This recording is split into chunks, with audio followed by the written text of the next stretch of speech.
আসসালামু আলাইকুম বোনেরা, কেমন আছেন? আশা করি ভালো আছেন। আলহামদুলিল্লাহ আমিও ভালো আছি। আজ বড় ছেলেকে নিয়ে বাজারে আসলাম নিত্য প্রয়োজনীয় কিছু জিনিসপাতি কিনতে।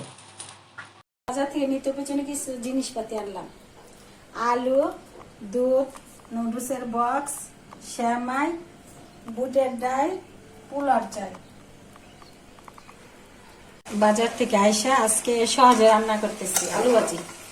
মসমসে আলু ভাজি করবো আজকে। আর নতুন আলুর ভাজি সেই লাগে খাইতে। আমার ছেলেরা পছন্দ করে।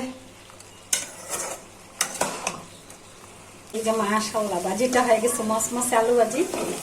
এটার সাথে রান্না করবো ডিমের জুড়া বা ডিমের লাগা, যেটা বলেন। ধনিয়া পাতা দিয়ে দিচ্ছি।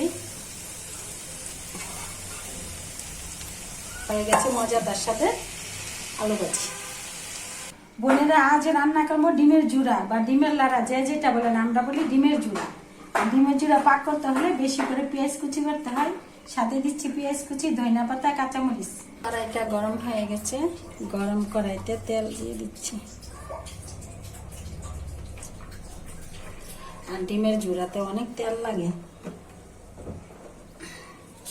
সাথে দিয়ে দিচ্ছি তেজপাতা, দিয়ে দিচ্ছি পেঁয়াজ,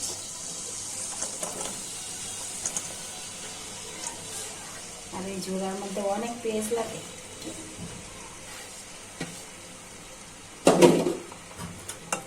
এখন পেঁয়াজটা ভাজা হয়ে যাক।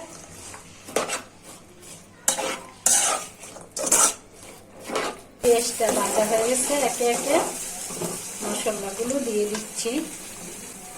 দিয়ে দিচ্ছি আদা বাটা পরিমাণ মতো, দিয়ে দিচ্ছি রসুন বাটা পরিমাণ মতো, দিয়ে দিচ্ছি হলুদ গুঁড়া পরিমাণ মতো, দিয়ে দিচ্ছি জিরার গুঁড়া পরিমাণ মতো, দিয়ে দিচ্ছি মরিচ গুঁড়া পরিমাণ মতো। মশলাটা যাতে পুড়ে না যায় একটু ঝুল দিয়ে কষিয়ে নিই।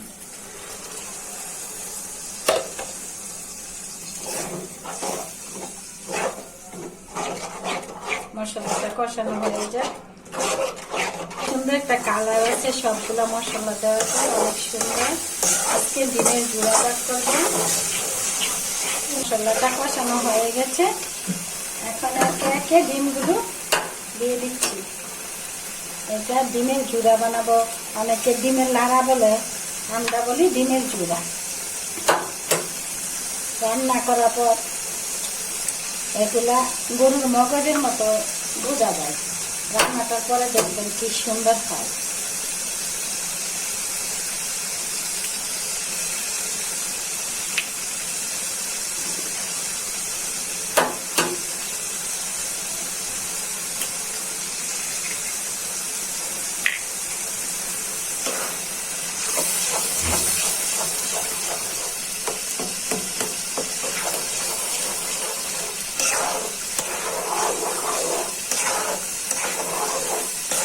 দেখেন ডিমটা এরকম দিয়া লাইরা করে একবারে জুড়া হয়ে যাবে, তার জন্য এটার নাম হলো ডিমের জুড়া।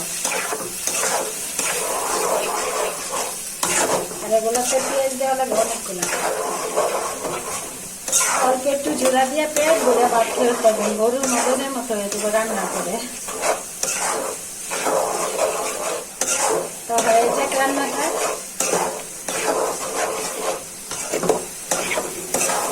মাশাআল্লাহ কি সুন্দর হয়েছে, দেখলে মনে হয় যেন গরুর মগজ, বুঝার উপায় নাই। এই যে দেখুন কি সুন্দর কালারটা হয়েছে, দেখলে মনে হয় না যে গরুর মগজ। এরকম যদি আপনারা খেতে চান বোনেরা, এরকম ভাবে খাইতে পারেন। অল্প সময় ঝটপট রান্না, এবং 4টা বা 3টা ডিম ভাজলে অনেক লোক খাইতে, এই যে 10-15 জনে খাইতে পারবে। এরকম সুন্দর একটা রেসিপি, আর খাইতে অনেক টেস্ট, অনেক ভালো লাগে। এখন দিয়ে দিচ্ছি কাঁচামরিচ এবং ধনিয়া পাতা। বোনেরা ভালো থাকবেন, সুস্থ থাকবেন। আমার ভিডিওগুলো বেশি বেশি দেখবেন, লাইক করবেন, শেয়ার করবেন, সাবস্ক্রাইব করবেন, আমার পাশে থাকবেন। আল্লাহ হাফেজ।